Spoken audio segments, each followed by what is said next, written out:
বুড়ার ডাক দেয়া বলে, রে জিব্রাইল, আমাদেরকে যখন আল্লাহ সৃষ্টি করেছিল, আমাদেরকে যখন আল্লাহ পয়দা করেছিল, আল্লাহ যখন আমাদেরকে তৈরি করেছিল, তখন আমার মালিক বলে দিয়েছিল, এ বুরাকের দল, তোদের উপরে এমন একটা ব্যক্তি সওয়ার হবে, এমন একটি ব্যক্তি ভ্রমণ করবে, আমার আল্লাহর বাড়ি ঘোরাঘুরি করবে।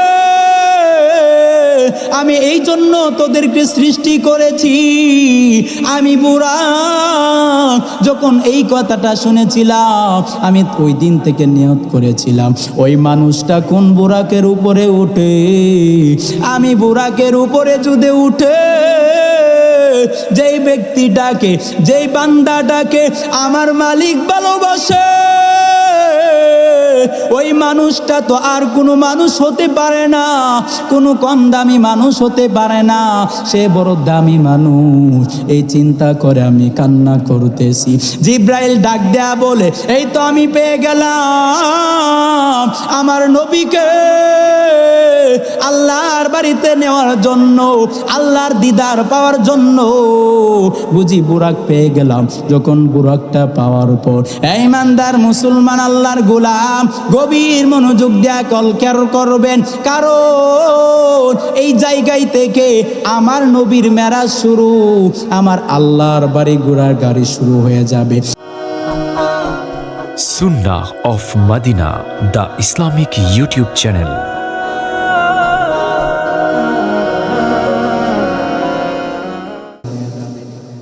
আলহামদুলিল্লাহ, আল্লাহ পাক রব্বুল আলামিনের লাখ কোটি শুকর। আল্লাহ জাল্লা শানু আমাদেরকে অত্যন্ত মহব্বতের সহিত, অত্যন্ত ভালোবেসে আজকের এই মাহফিল মরহুম সুনামিয়া ফকির অর্থাৎ কবরবাসীদের উদ্যোগে, আলহামদুলিল্লাহ, আল্লাহ পাক রব্বুল আলামিন আমাদেরকে অত্যন্ত ভালোবেসে মহাব্বতের সহিত আজকে এই জান্নাতের মজলিস, দিনী একটি মজলিসে যে কিতাবের মধ্যে আসছে, এই মজলিসটা জান্নাতের একটা মজলিস। কেমন জানি দুনিয়ার একটা জান্নাতের মতো। এই মজলিসটাকে চারো দিক দিয়ে ফেরেশতারা ঘেরাও করে রাখে। সুবহানাল্লাহ।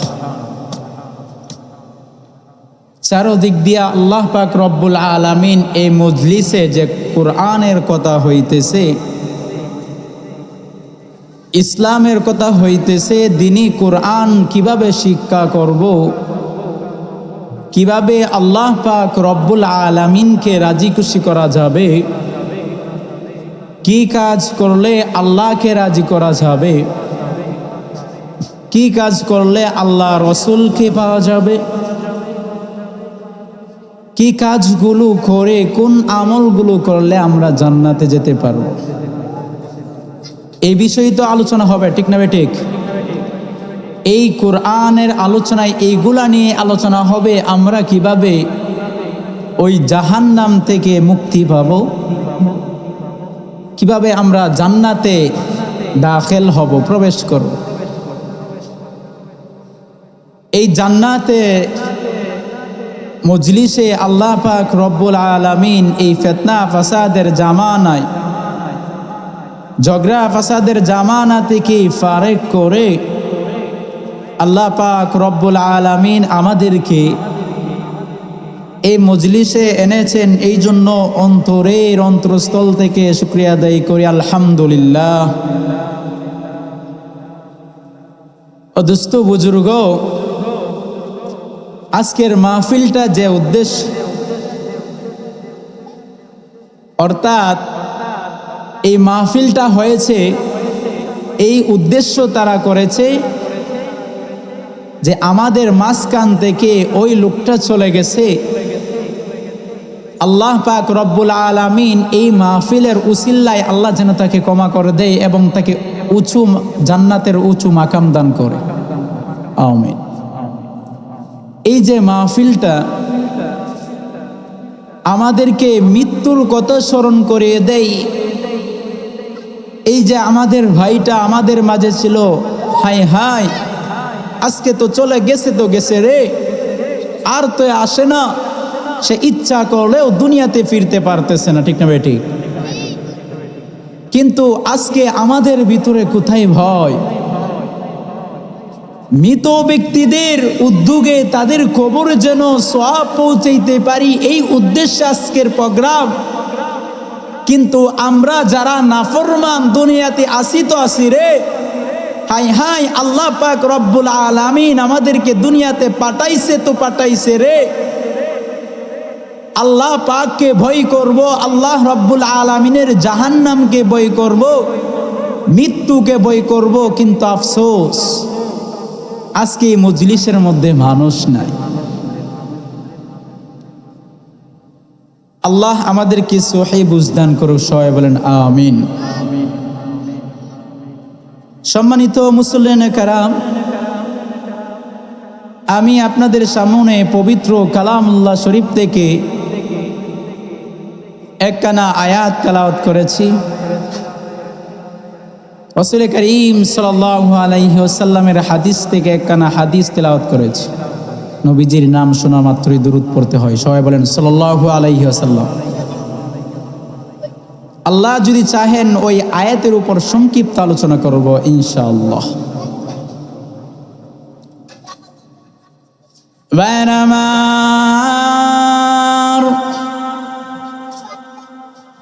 আল্লাহ পাক রব্বুল আলামিন পবিত্র কালামুল্লাহ শরীফে ডাক দেয়া বলেন, ওয়ামা আরসালনাকা ইল্লা রাহমাতাল লিল আলামিন। আমি এই দুনিয়াতে এমন একটা নবী প্রেরণ করেছি,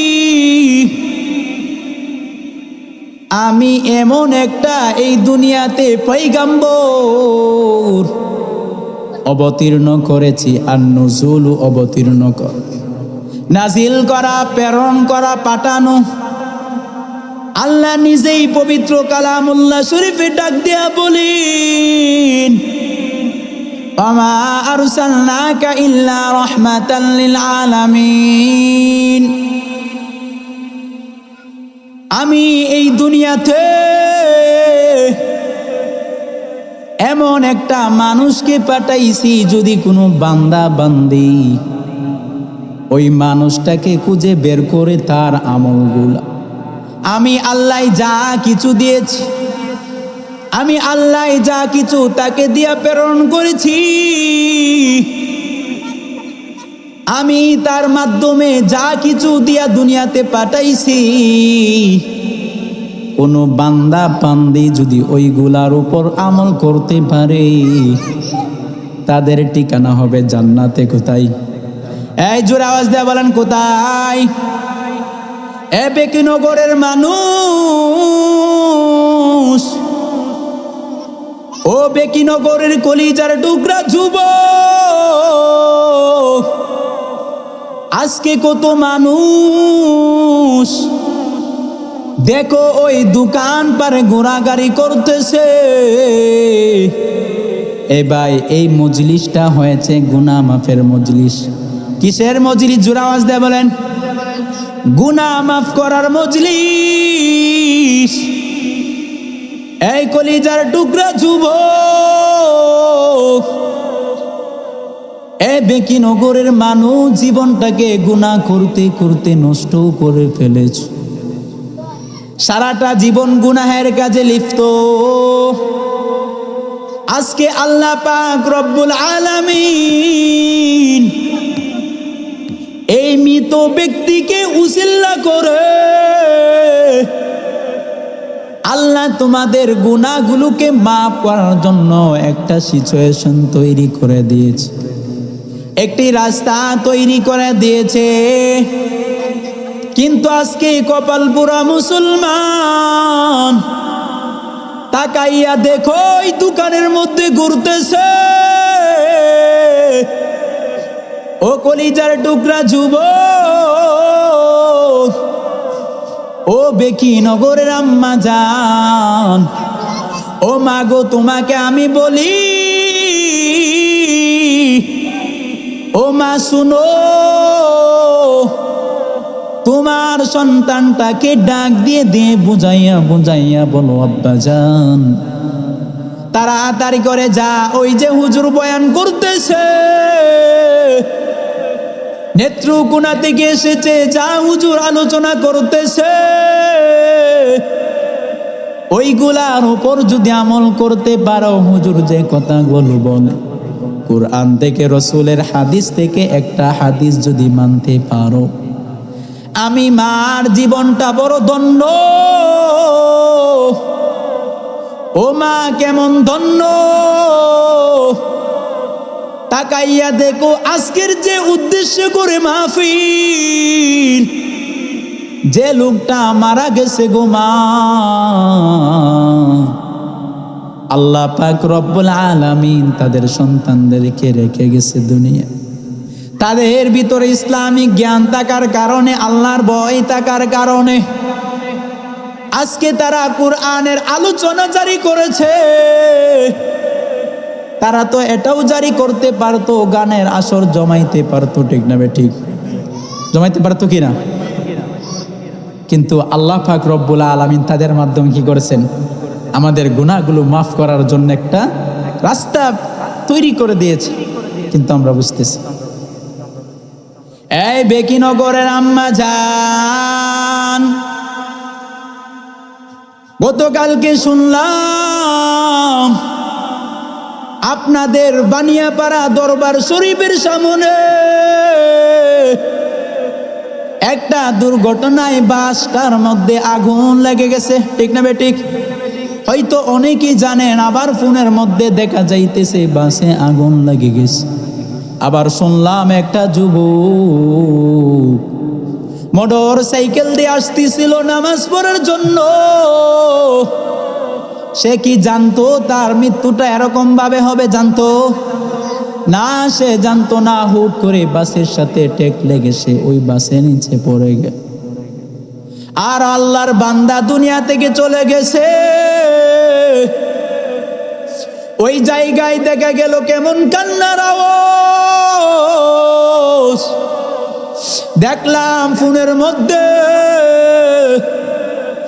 একটা মা কান্না করে, হাই হাই আমার সন্তান ওই বাসের ভিতর,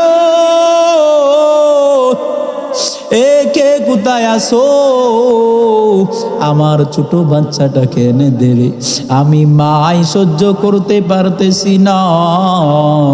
দেখলাম মাটা পাগল পারা হয়ে গেছে। মাটা লাফ দিয়ে নিয়ে ওই বাসের আগুন তো চলতেছে, আগুন জ্বলতেছে বাসের মধ্যে। ওই মা দেখেন মার কেমন মহাব্বত, মার কেমন কষ্ট হয়, ওই আগুনের মধ্যে লাফ দিতেছে, মানুষ তাকে জাপড়িয়ে ধরে আটকে রাখতেছে। মা শুধু পাগল পারা হয়ে গেছে। ও আম্মা জান, তোমার সন্তানটাকে যদি তুমি ভালোভাবে মানুষ না করতে পারো,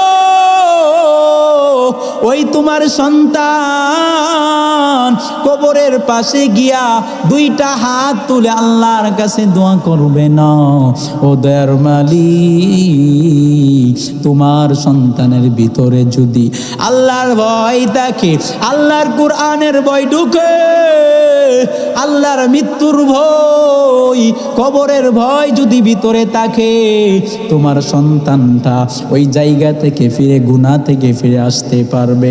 তুমি যখন মারা যাইবা, মারা যাওয়ার পর কবরের পাশে গিয়া বলবে, ও দয়ার মালিক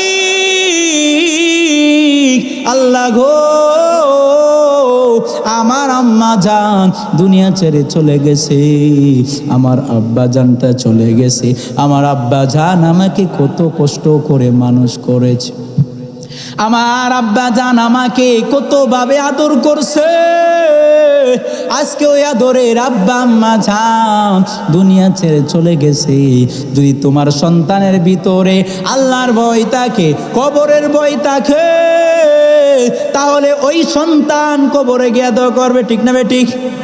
কিন্তু তাদের ভিতরে যদি আল্লাহর ভয় না থাকে, দিনের জ্ঞান না থাকে তাহলে কবরে যাবে। একটা উদাহরণ দেই, আপনাদের সন্তান যাদের 3টা আছে, কে আছে? একটা সন্তানকে মাদ্রাসায় দিয়েছেন, আর একটা সন্তানকে স্কুলে পড়াইছে। কোথায় পড়াইছেন? জোরে আওয়াজ দিয়ে বলেন, কোথায় পড়াইছেন? স্কুলে পড়াইছে।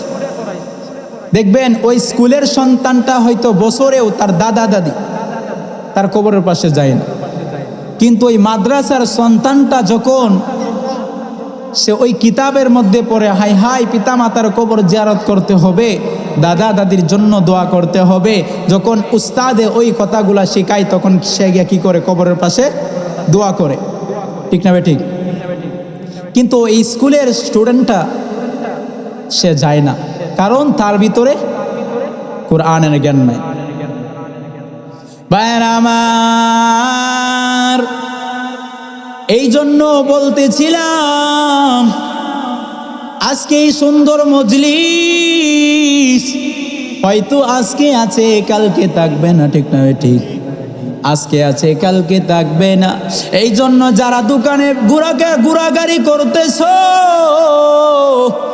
যারা দোকানপাটে ঘুরতেছো, ও ভাই তাড়াতাড়ি করে আসো, গুনাহটাকে মাফ করো। কারণ বলা যায় না কখন ওই মসজিদের কাডুল্লাটা তোমার আমার দরজার সামনে হাজির, এসে ডাক দেয়া বলে, এ বান্দা আয় আয় আয়, এখন তোর সময় হয়ে গিয়েছে, এখন আমার সাথে চলে যেতে হবে, তোমার অন্ধকার কবরে চলে যেতে হবে। এই জন্য কলিজার টুকরা ভাইরা আমার, বৃদ্ধ বাবাজির দল, এই জন্য সবাইকে ডেকে নিয়ে আসো। দূর দূরান্ত থেকে বড় বড় আলেমরা এসে আলোচনা করবে, এই জন্য তাড়াতাড়ি করে এই মজলিসে চলে আসো আর গুনাহগুলোকে মাফ করে নাও। কারণ গুনাহ নিয়ে যদি কবরে যাও, দুনিয়ার নবী মায়ের নবী রহমাতুল লিল আলামিন বলে, ওই কবরের দুই পাশের মাটির চাপ, পাঁজরের হাড়গুলো চুরমার হয়ে যাবে রে বাবা। ও দুনিয়ার মানুষ, আয় আয়, তাড়াতাড়ি করে গুনাহগুলোকে ক্ষমা কর, আল্লাহর কাছে মাপ চায় এসে বসে বসে। ও দয়ার মালিক, আল্লাহ গুনাহ করতে করতে জীবনটাকে নষ্ট করে ফেলেছি, জীবনটাকে নষ্ট করে ফেলেছি। গুনাহ করতে করতে এই সুন্দর কলবটাকে কালো ময়লা ফেলে দিছি। ও আল্লাহ, তুমি আমাকে ক্ষমা করে দাও। এই জন্য আল্লাহর কাছে ক্ষমা চাইতে হবে। ঠিক না ঠিক? আল্লাহর কাছে যদি আমরা ক্ষমা না চাই, মাপ পাবো কখনো? কখনো না। আমার আলোচনা ছিল একদিকে, অন্যদিকে চলে গেছে। কারণ বোঝানোর জন্য আমি আয়াত থেকে কি বলেছিলাম, আমাদের পয়গম্বরকে কি করেছেন? আল্লাহ পাক রব্বুল আলামিন রহমত হিসেবে প্রেরণ করেছে। আল্লাহ রব্বুল আলামিন পবিত্র কালামুল্লাহ শরীফে ডাক দেয়া বলেন, ওয়ামা আরসালনাকা ইল্লা রাহমাতাল লিল আলামিন। ও নবী মুহাম্মদ, আমি তোমাকে গোটা জগতের জন্য রহমত হিসেবে প্রেরণ করেছি। সুতরাং আমার নবী কাফের বেঈমানদের জন্য রহমত, মুমিনদের জন্য রহমত। আমার নবী কত কষ্ট করছে গো, দেখো এই দিন প্রচারের জন্য এই মাসটা কি চলতেছে, এই মাসটা কি চলতেছে আব্বা জানেরা? রজব মাস চলতেছে, একটা বরকতি মাস। এই মাসে আমার আপনার নবী, দয়ার নবী মায়ার নবী রহমাতুল লিল আলামিন মেরাজ করেছেন। ঠিক না বেটি? এই মাসেই আল্লাহ পাক রব্বুল আলামিন আল্লাহর হাবিবকে, আল্লাহর দোস্তকে আল্লাহর বাড়িতে ডেকে নিছেন। শুধু আল্লাহর দিদার পাওয়ার জন্য, রসুলকে ভালোবাসার জন্য, রসুলকে দেখার জন্য। এই জন্য দেখবেন কোনো মানুষ যদি কারো চাকরি করে, কারো গোলামি করে, একটা কাজ দেওয়ার পর একটা কাজ যখন দিল, ওই কাজটা যদি সে সুন্দরভাবে করতে পারে তাহলে তাকে পুরস্কার দেওয়া হয় কিনা? তাকে ওই মালিক খুশি হয়, পুরস্কার দেয়। দেখেন আমার নবীকেও আল্লাহ মেরাজ করাইছেন, আল্লাহ রসুলের উপর খুশি হয়। কি হয়? জোরে আওয়াজ দিয়ে শুনতে চাই, কি হয়? খুশি হয়। আল্লাহ রব্বুল আলামিন তার হাবিবকে তার বাড়িতে ডেকে নিছেন। কোন কাজের উপর? রসুলের উপর খুশি হয়েছেন। আপনার আমার নবী, দয়ার নবী, মায়ার নবী, রহমাতুল লিল আলামিন যখন আল্লাহর পক্ষ থেকে ওই তায়েফের ময়দানে নবী আমার কালিমার দাওয়াত নিয়ে যায়, ওই কাফের বেঈমানরা আমার দয়ার নবী, মায়ার নবী, রহমাতুল লিল আলামিনকে, মায়ার নবীকে কত কষ্ট দেয়। ওই তাকাইয়া দেখো আমার নবী যখন গিয়া বলে, এক তায়েফের ময়দানের মানুষ, শোনো শোনো ভাই আমার, আমাকে আল্লাহ পাঠাইছে, এক আল্লাহকে মানো, আমি রসুল, আমাকে রসুল হিসাবে মানো। ও ভাই পড়ো লা ইলাহা ইল্লাল্লাহু মুহাম্মাদুর রাসূলুল্লাহ। এক আল্লাহ ছাড়া আর কোনো মাবুদ নাই, এক আল্লাহ ছাড়া আর কোনো মাবুদ নাই। আমি আল্লাহ পাক রব্বুল আলামিনের পক্ষ থেকে প্রেরিত রসূল, আমাকে স্বীকার করো। আপনার আমার নবী যখন ওই কাফেরদের কাছে তায়েফের ময়দানে কালিমার দাওয়াত নিয়ে যায়, ওই কাফের মানুষরা ছোট ছোট মাসুম বাচ্চাদেরকে ডাক দেয়া বলে, ওই তায়েফের ছোট বাচ্চার দল, আয় আয় আয়, দেখায়া তায়েফের ময়দানে ওই আব্দুল্লাহর সন্তান মুহাম্মদ, সে পাগল হয়ে গেছে। সে যেন কি বলতেছে, নতুন ধর্ম নিয়ে এসেছে, নতুন কালিমা নিয়ে এসেছে। ভাইরা আমার, এই ইমানদার মুসলমান আল্লাহর গোলাম, গভীর মনোযোগ দিয়া খেয়াল করবা। নবী আমার যখন এই কালিমার দাওয়াত নিয়ে যায়, দাওয়াত নিয়ে যাওয়ার পর ওই কাফেররা ষড়যন্ত্র করে, ওই কাফেররা ওই ছোট ছোট মাসুম বাচ্চাদেরকে আপনার আমার নবী, দয়ার নবী, মায়ার নবী, রহমাতুল লিল আলামিনের পিছনে লেলাইয়া দিছে, তাদের পিছনে লাগাইয়া দিছে। দেখবেন আপনাদের এলাকায় যদি পাগল আসে, কে আসে? পাগল আসে, ছোট ছোট বাচ্চাগুলো, তারা তো আর বুঝে না, তারা ওই পাগলকে নিক্ষেপ করে, পাথর নিক্ষেপ করে কিনা? কারণ তারা বুঝে না ছোট মানুষ। ওই তায়েফের ময়দানের ছোট বাচ্চারা, তারাও তো বুঝে না। আমার আপনার নবী, দয়ার নবী, মায়ার নবী, রহমাতুল লিল আলামিন, যে নবী গোটা জগতের জন্য রহমত, ওই কাফেরদের জন্য রহমত। তারা তো জানে না আমার নবীর জন্য তারা আজ পর্যন্ত দুনিয়াতে বেঁচে আছে। তারা যদি জানতো তাহলে তারা আঘাত করতো না। এই ইমানদার মুসলমান আল্লাহর গোলাম যখন ওই বাচ্চাদেরকে লেলাইয়া দিল রে, ওই কেমন জানি ছোট ছোট বাচ্চারা আপনার আমার নবী, দয়ার নবী, মায়ার নবী, রহমাতুল লিল আলামিনের উপর কেমন জানি পাথর নিক্ষেপ করতেছে। আর আপনার আমার নবীর শরীর মুবারক দিয়া রক্ত বায়ে বায়ে পড়তেছে। এই কিতাবের মধ্যে পড়েছি এইরকম ভাবে ঘটনাটা লেখা। আমার নবীর এই পাথরের আঘাতের কারণে নবীর শরীর দিয়ে রক্ত পড়ে, রক্ত পড়ে পড়ে নবীর করম মুবারকটা পর্যন্ত রক্তে আটকে যায়।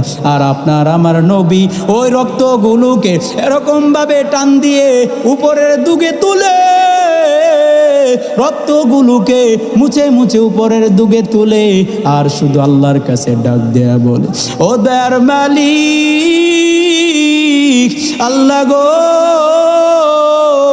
তুমি তো দেখতেছো আমি এই তায়েফের ময়দানে তোমার দাওয়াতটা নিয়ে আসার কারণে আজকে আমার উপর কত নির্যাতন করতেছে, কত কষ্ট পাইতেছে। আমার মালিক জিব্রাইলকে ডাক দেয়া বলে, আরে জিব্রাইল যা যা যা তাড়াতাড়ি করে গিয়া দেখ তায়েফের ময়দানে আমার কলিজার টুকরা মুহাম্মদকে, আমার কলিজার টুকরা মুহাম্মদকে কেমন জানি আঘাত করতেছে। আমার কলিজার টুকরা মুহাম্মদ, আমার কলিজার টুকরা বন্ধুকে কষ্ট দিতেছে। এ জিব্রাইল যা যা যা তাড়াতাড়ি করে ওই তায়েববাসীকে তাদের জমিনটাকে উল্টাইয়া দে।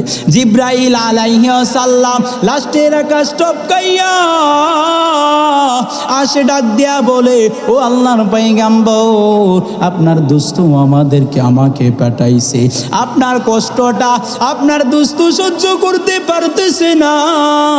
ও নবী গো, আপনি যদি বলেন, আল্লাহ বলে দিছে তাদেরকে ধ্বংস করে দেওয়ার জন্য, এদেরকে জমিনটা উল্টায়া দেওয়ার জন্য। আপনার আমার নবী কেমন মায়ার নবী, এই তাকাইয়া দেখো, এই জায়গায় যদি তুমি আমি থাকতাম কতই না আঘাত করতাম, ঠিক না ভাই? ঠিক। সাধারণ আজকে যদি আপনাকে কেউ আঘাত করে, আপনাকে যদি কেউ প্রহার করে, আপনি উল্টা আরো প্রহার করবেন, ঠিক না ভাই? ঠিক। কিন্তু আপনার আমার নবী, তাদের কথা যখন জিব্রাইল বলল, আল্লাহ পাঠাইছেন নবী আমার তাদেরকে ধ্বংস করে দেওয়ার জন্য, তাদের জমিনটাকে উল্টায়া দেওয়ার জন্য। নবী ডাক দেয়া বলে, আরে জিব্রাইল শুন শুন, আমার আল্লাহই তো আমাকে পাঠাইছে, আমাকে মায়া করে পাঠাইছে, আমাকে রহমত বানাইয়া দুনিয়াতে পাঠাইছে। সুতরাং তুমি যদি তাদেরকে উল্টাইয়া দাও তাহলে তারা আর মানুষ হতে পারবে না, তাহলে তারা গুনাহ করবে। আর আমি মুহাম্মদ যেহেতু আল্লাহ আমাকে রহমত হিসেবে প্রেরণ করেছে, এই কারণে আমি পারবো না, তাদেরকে ধ্বংস করতে হবে না। দেখেন আপনার আমার নবী আপনাকে আমাকে ওই জাহান্নাম থেকে বাঁচানোর জন্য আমার নবী, আপনার নবী কত কষ্ট করছে। এই ইমানদার মুসলমান আল্লাহর গোলাম, এই জন্য আল্লাহ তার প্রতি খুশি হইয়া আল্লাহ তাকে মেরাজ করাইছেন। কি করাইছেন? জোরে আওয়াজ দিয়ে বলেন, কি করাইছেন? আল্লাহ পাক রব্বুল আলামিন তার উপর খুশি হয়ে কি করেছেন? মেরাজ করেছেন, আল্লাহর বাড়িতে নিয়ে গেছে। সুবহানাল্লাহ। এই যে তো কষ্ট করেছে দিনের দাওয়াতটা পৌঁছানোর জন্য,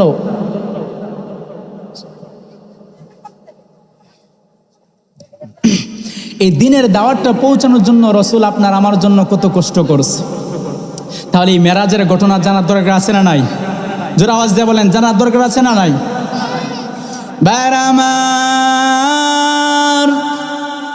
আল্লাহ পাক রব্বুল আলামিন তার রাসূলকে যখন তার বাড়িতে ডেকে নিবেন, কোথায় নিবেন? তার বাড়িতে ডেকে নিবেন আল্লাহর দিদার পাওয়ার জন্য। আল্লাহ পাক রব্বুল আলামিন জিব্রাইলকে ডাক দেয়া বলে, রে জিব্রাইল যাও যাও তাড়াতাড়ি করি আমার বন্ধু মুহাম্মদকে আমার কাছে নিয়ে আসো। আমার বন্ধু দুনিয়াতে অনেক কষ্ট করেছে, আমার বন্ধু অনেক কষ্ট করেছে। আমি আল্লাহর দিনটা প্রচার করার জন্য মানুষের দ্বারে ভিক্ষুকের মতন গিয়া গিয়া বলছে, এ ভাই এক আল্লাহকে মানো, আল্লাহ ছাড়ার কোনো মাবুদ নাই, এক আল্লাহই সব কিছু। আল্লাহই তো আকাশ সৃষ্টি করেছে, আল্লাহই তো জমিন সৃষ্টি করেছে, আল্লাহ এই মাখলুককে সৃষ্টি করেছে, তোমাকে আমাকে সৃষ্টি করেছে। এসেছে। আল্লাহ যখন এই কথাগুলা জিব্রাইলকে ডাক দেয়া বলে, জিব্রাইল আলাইহিস সালাম নবীকে ভ্রমণ করানোর জন্য নবীকে যখন আল্লাহর বাড়ি নিয়ে যাবে, বলেন কোনো কিছুর প্রয়োজন আছেনি? আপনি আমি যদি এই যে এখন বেকিনগর থেকে গরিপুর যাই, তাহলে গাড়ির প্রয়োজন আছে না নাই? জোরে আওয়াজ দেয়া বলেন, আছে না নাই? তাহলে আমার নবীকে আল্লাহর বাড়িতে নিয়ে যাবে, তাহলে তো অবশ্যই একটা গাড়ির প্রয়োজন, ঠিক না ঠিক?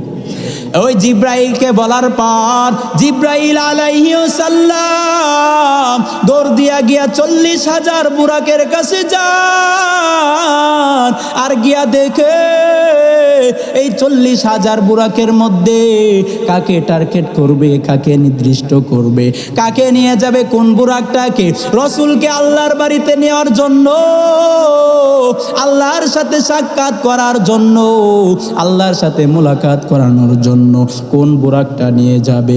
জিব্রাইল আলাইহিস সালাম টেনশনে পড়ে গেছে। জিব্রাইল আলাইহিস সালাম এবার আল্লাহকে ডাক দেয়া বলে, ও মালিক, তুমি তো আমাকে বলে দাও নাই কোন বুরাক নিতে হবে, কোন সওয়ারটা নিতে হবে, কোন যানবাহন নিতে হবে। জিব্রাইল আলাইহিস সালাম টেনশনে পড়ে গেছে। যখন জিব্রাইল আলাইহিস সালাম চিন্তা করতেছে, হুট করে তাকাইয়া দেখে এক কোণার মধ্যে একটা বুড়া কান্না করে, আর জিব্রাইলকে ডাক দেয়া বলে, আরে জিব্রাইল, এর আগে বুড়াকটা আল্লাহর কাছে দোয়া করেছে। কি করেছে? জোরে আওয়াজ দেয়া বলেন, কি করেছে? আল্লাহর কাছে ডাক দেয়া বলে, ও দয়ার মালিক, আল্লাহ গো, তুমি আমি বুরাকের জবানটাকে খুলে দাও, কারণ আজকে এই বুরাকদের উপরে এমন একটা মানুষ বসবে যার বর্ণনা আপনি করেছেন। আল্লাহ রব্বুল আলামিন আল্লাহর কুদরতে ওই বুরাকের জবানটা খুলে দিল। সুবহানাল্লাহ, জোরে বলেন না সুবহানাল্লাহ।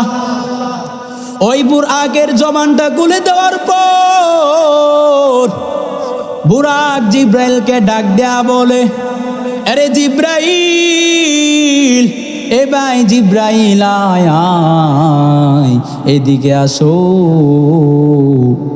যখন ডাক দেওয়ার পর জিব্রাইল ডাক দেয়া বলে, রে বুরাক, তুমি কেন কান্না করো? বুরাক ডাক দেয়া বলে, রে জিব্রাইল, আমাদেরকে যখন আল্লাহ সৃষ্টি করেছিল, আমাদেরকে যখন আল্লাহ পয়দা করেছিল, আল্লাহ যখন আমাদেরকে তৈরি করেছিল, তখন আমার মালিক বলে দিয়েছিল, এ বুরাকের দল, তোদের উপরে এমন একটা ব্যক্তি সওয়ার হবে, এমন একটি ব্যক্তি ভ্রমণ করবে, আমার আল্লাহর বাড়ি ঘোরাঘুরি করবে। আমি এই জন্য তোদেরকে সৃষ্টি করেছি। আমি বুরাক যখন এই কথাটা শুনেছিলাম, আমি ওই দিন থেকে নিয়ত করেছিলাম, ওই মানুষটা কোন বুরাকের উপরে উঠে, আমি বুরাকের উপরে যদি উঠে, যেই ব্যক্তিটাকে, যেই বান্দাটাকে আমার মালিক ভালোবাসে, ওই মানুষটা তো আর কোনো মানুষ হতে পারে না, কোনো কম দামি মানুষ হতে পারে না, সে বড় দামি মানুষ। এই চিন্তা করে আমি কান্না করতেছি। জিব্রাইল ডাক দেয়া বলে, এই তো আমি পেয়ে গেলাম আমার নবীকে আল্লাহর বাড়িতে নেওয়ার জন্য, আল্লাহর দিদার পাওয়ার জন্য বুঝি বুরাক পেয়ে গেলাম। যখন বুরাকটা পাওয়ার পর ইমানদার মুসলমান আল্লাহর গোলাম গভীর মনোযোগ দেয়া কলকের করবেন, কারণ এই জায়গায় থেকে আমার নবীর মেরাজ শুরু, আমার আল্লাহর বাড়ি ঘোরার গাড়ি শুরু হয়ে যাবে। ইমানদার মুসলমান আল্লাহর গোলাম, এ দুনিয়ার মানুষ, আয় তাড়াতাড়ি করে মাহফিলের প্যান্ডেলে চলে আসো, আজকে নবীর কথা চলতেছে। এই নবী দামি ছিল কিনা? নবীর কেমন সম্মান দেখেন একটু তাকাইয়া, নবী কেমন সম্মান আল্লাহ দান করছে। ভাইরা আমার, জিব্রাইল আলাইহিস সালাম বুরাক নিয়ে রওনা দিলেন। আমার আপনার নবী উম্মে হানির গড়ে এসে নিদ্রায় ছিল, ঘুমাইতেছিল। কি করতেছিল? জোর আওয়াজ দেয়া বলেন, কি করতেছিল? আরো জোরে শুনতে চাই। আমার আপনার নবী ওই উম্মে হানির বাড়িতে নিদ্রায় ছিল, ঘুমাইতেছিল। জিব্রাইল আলাইহিস সালাম উম্মে হানি সাতটাকে ছিদ্র করে ওই রসুলের ওই উম্মে হানির বাড়িতে গিয়ে প্রবেশ করলো। আর রসুল ডাক দেয়া বলে, আরে জিব্রাইল, তুমি কোন দিক দিয়া প্রবেশ করেছো?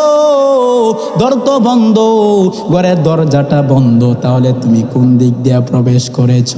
জিব্রাইল ডাক দেয়া বলে, ও নবী, বুরাক নিয়ে আমি উপর দিক দিয়ে আপনার কাছে এসেছি।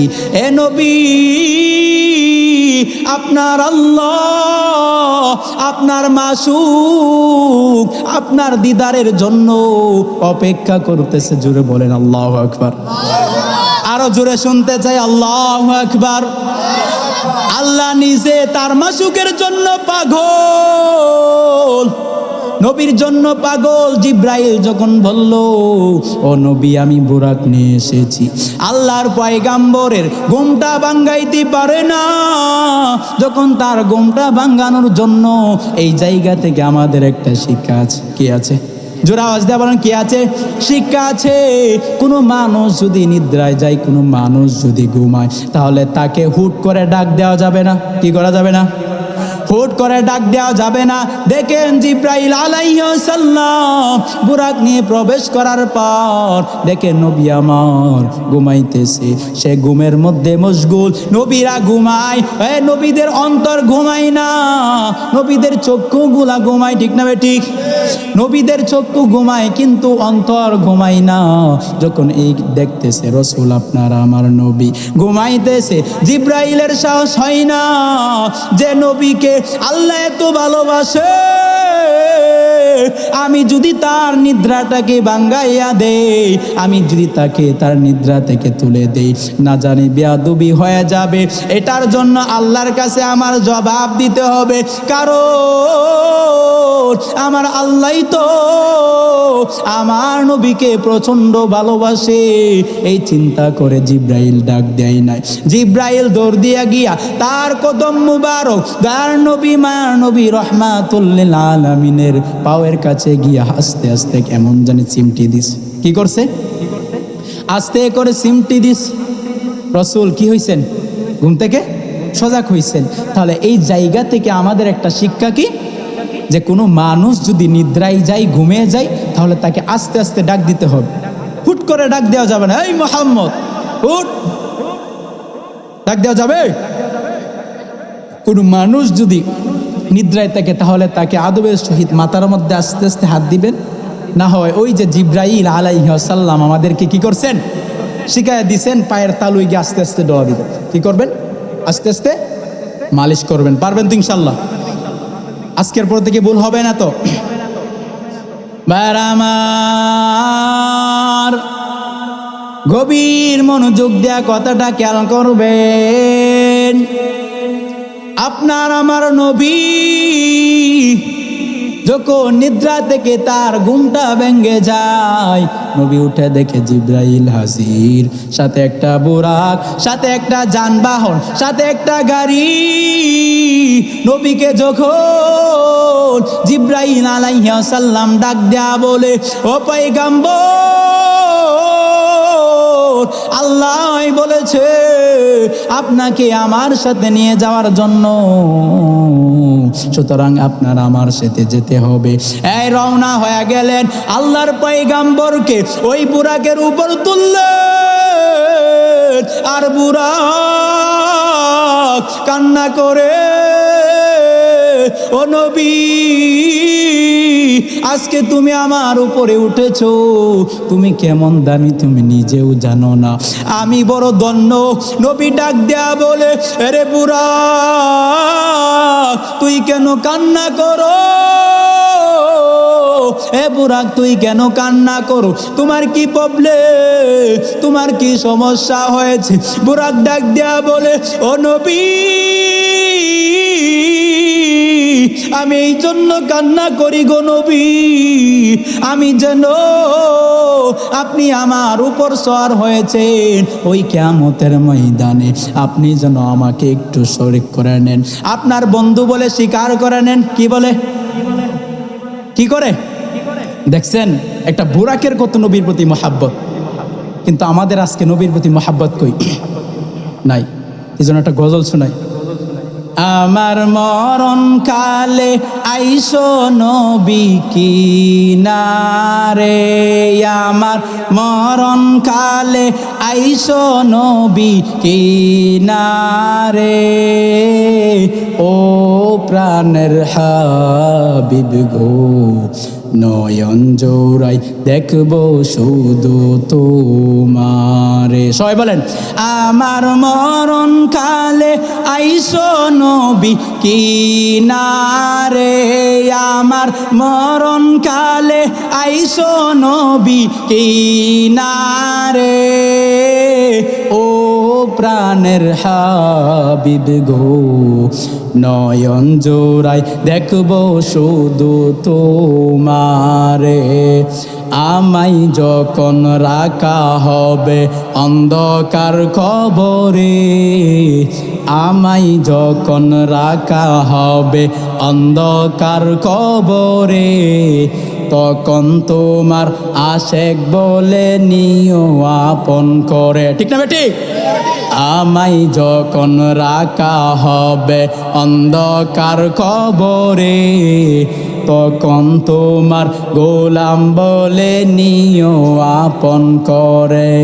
তুমি ছাড়া নাই যে গতি কবরে নবী, তুমি ছাড়া নাই যে গতি কবরে, ও প্রাণের হাবিব গো নয়ন জোড়াই দেখবো শুধু তোমারে। মুনকার নাকির প্রশ্ন যখন করবে আমারে, তখন যেন চিনি নবী তোমারে। ঠিক না বেটি? মুনকার নাকির প্রশ্ন যখন করবে আমারে, তখন যেন চিনি নবী তোমারে। তোমার নুরানি চেহারা শুধু দেখবো রে নবী, তোমার নুরানি চেহারা শুধু দেখবো রে, ও প্রাণের হাবিব গো নয়ন জোড়াই দেখবো শুধু তোমারে। জোরে আওয়াজ দেয়া বলা যাবে কি মারহাবা? এই ইমানদার মুসলমান আল্লাহর গোলাম, ওই নবীকে যদি মৃত্যুর সময় পেতে চাও, ওই নবীকে যদি মৃত্যুর সময় ওই নবীর দিদার যদি পেতে চাও, আর যদি কোনো বান্দা বান্দি ওই মৃত্যুর সময় আল্লাহ রসুলের দিদার পায়, আল্লাহ রসুল যদি এসে ডাক দেয়া বলে এ আজরাইল তাকাইয়া দেখো এই বান্দা আমার জন্য, আমি মুহাম্মদের জন্য বড্ড বেশি পাগল ছিল, সুতরাং আজরাইল এই বান্দা বান্দির জানটাকে, এই বান্দা বান্দির যখন জানটা কবজ করবি, এই বান্দা বান্দির জানটাকে ইহসান করে সহজ করে কবজ করবি। ও দুনিয়ার মানুষ, তোমাদের কাছে একটা প্রশ্ন করি, আমার নবী যদি তোমার আমার মৃত্যুর সময় আল্লাহ রসুল যদি এসে হাজির হয়, তাহলে বলো আমাদের মৃত্যুর কষ্ট হবে নি? না না, কখনো কষ্ট হবে না। এই ইমানদার মুসলমান আল্লাহর গোলাম, ওই নবীকে যদি পেতে চাও, মৃত্যুর সময় যদি নবীর দিদার পেতে চাও, তাহলে রসুলের আদেশগুলো, রসুল আপনার আমার পয়গাম্বর দয়ার নবী মায়ার নবী রহমাতুল লিল আলামিন যেরকম ভাবে চলেছেন, যেগুলো আমল করেছেন, আল্লাহর পক্ষ থেকে যে আমলগুলো নিয়ে এসেছে ওইগুলার উপর যদি আমল করতে পারো, আল্লাহ রব্বুল আলামিন বলেন, আল্লাহ রব্বুল আলামিন কোরআনে ডাক দেয়া বলেন, ওই বান্দা মারা যেতে দেরি হবে কিন্তু আমি আল্লাহ তাকে জান্নাতে ঢুকাইতে দেরি হবে না। সুবহানাল্লাহ, কত সুন্দর কথা। এই ইমানদার মুসলমান আল্লাহর গোলাম, এই কথাটাই বড় না। আমার আপনার নবী দয়ার নবী মায়ার নবী রহমাতুল লিল আলামিন উম্মতদের উদ্দেশ্যে দুইটি কথা বলেছে। কয়টি কথা? জোরে আওয়াজ দেয়া বলো, কয়টি কথা? দুইটি কথা বলেছে। দুইটি কথা হলো, নবী আমার ডাক দেয়া বলে, আমার উম্মতের দল, তোমরা যদি আমি দুইটি কথা বললাম, এক নাম্বার হলো দুইটা জিনিস যদি হেফাজত করো, এক নাম্বার হলো এই দুই টুটের মাঝখানে জিহ্বাটাকে যদি হেফাজত করতে পারো, আমার আরেকটা হলো আমি নবী বলতেছি, আর একটা জিনিস হলো এই দুই পায়ের মাঝখানে লজ্জাস্থানটাকে যদি হেফাজত করতে পারো, আমি নিজে নবী স্বয়ং জিম্মাদার নিলাম তোমাকে জান্নাতে প্রবেশ করার জন্য। সুবহানাল্লাহ, আমার আপনার নবী জান্নাতের জিম্মাদারি নিছেন। কি নিছেন? জোরে আওয়াজ দিয়ে বলেন, কি নিছেন? যেহেতু আজানের সময় হয়ে গেছে, ইনশাল্লাহ সময় সংক্ষিপ্ত, আল্লাহ পাক রব্বুল আলামিন যে আলোচনাগুলো করলাম ওই আলোচনার উপরে আপনাকে আমাকে আমল করার তৌফিক দান করে, সবাই বলেন আমিন। আর বিশেষ করে যেহেতু মেরাজের আলোচনা চলতেছিল, মেরাজের আলোচনাগুলো শেষ করতে পারি নাই, ইনশাল্লাহ আল্লাহ যদি কবুল করে অন্য সময় এসে ইনশাল্লাহ শেষ করব।